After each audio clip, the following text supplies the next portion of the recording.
Next two players, we're here with Mac Jones and Dylan Moses. We'll open it up with 4 questions.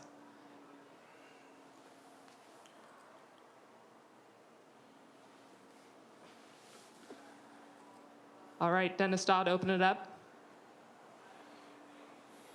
Matt, what's it like to have, those 3 receivers able to do what they do, at any given moment?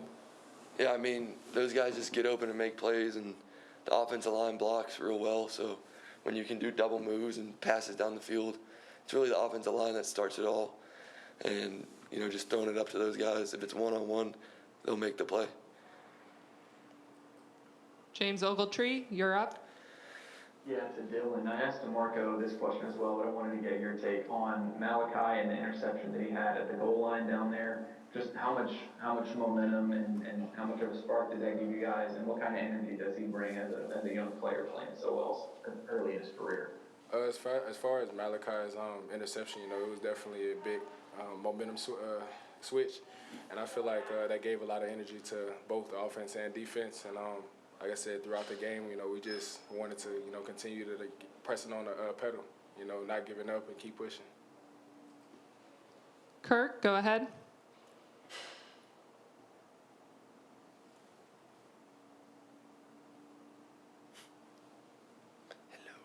Yes, Mac, the first play game didn't work out very well. How do you brush that off?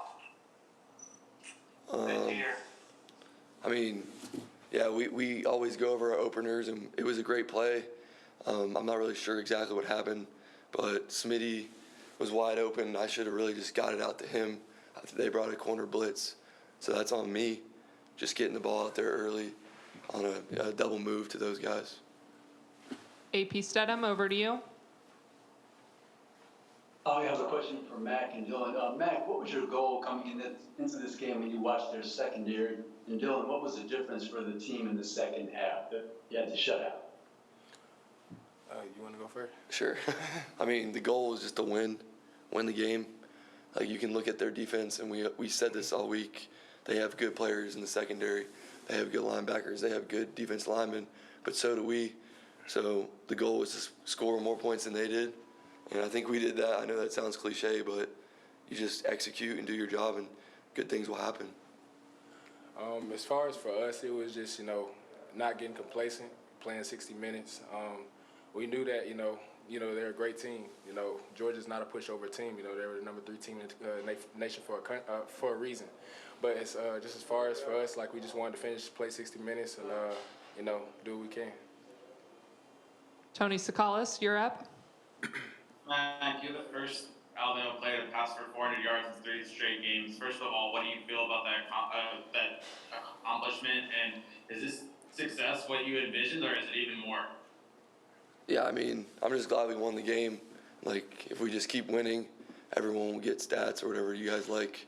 But I just enjoy winning, and I think the defense needs more credit than they deserve tonight, going out there, pitching a shutout in the second half pretty much, and they gave us the energy we needed, and we told them that goes week to week. Sometimes we need them, sometimes they need us, and I think they did the best job they could, and they played great, and they gave us that energy that we needed, because obviously we didn't execute very well in the first half.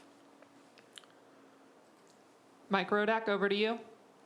Mac, I think you targeted Devontae 27 times the past 2 games. He has 24 catches in those 2 games. Just what has led to that connection blossoming, I guess, these past couple weeks? Yeah, I mean, I just trust Smitty a lot. Just banked reps that we have over the past 4 years. And when a guy looks at you in your eyes and says, throw the ball to me, he said, I don't care if I'm triple covered, throw it to me. I mean, it's hard to turn that down. He's a Jordan-level competitor. So if you can get him the ball, then he'll make the play. Michael Casagrande, go ahead. Yeah, for Mac, fourth quarter, you guys kind of grinded the ball, ran the ball down the throat, just kind of finished the game off. How satisfying were those drives, and how does it feel to finish the game off like that, kind of old-fashioned football? Yeah, it was great. The defense stopped them, kept stopping them. I think we were up by like two possessions or whatever, and they missed the field goal, and we just had to get a few first downs, running the ball, throwing some RPOs, and just executing that. But the line like, you got to make sure that I told them that it's not over, and they did a great job of proving that by going down there and driving the ball down and spinning the clock down. We have time for 2 more. Brett Hudson, you're up. Dylan, how would you grade the run defense through 4 games, and what do you think it needs to be better? As far as the run game, I feel like, just being more consistent, because like I said last week, you guys know what happened. But as far as like this week, it was just more so, stopping the run and doing what we can to get off the field on 3rd down. And I feel like we did a good job of doing that. Like I said, there's still areas with improvement that we can have. And like I said, we're just not getting complacent. I feel like we still have a lot more work to do. This is just the first big step for us. Final question will be for Charlie Potter. For both of you guys, just what was the team's reaction whenever you found out that Coach Saban was going to be able to be on the sideline in this game?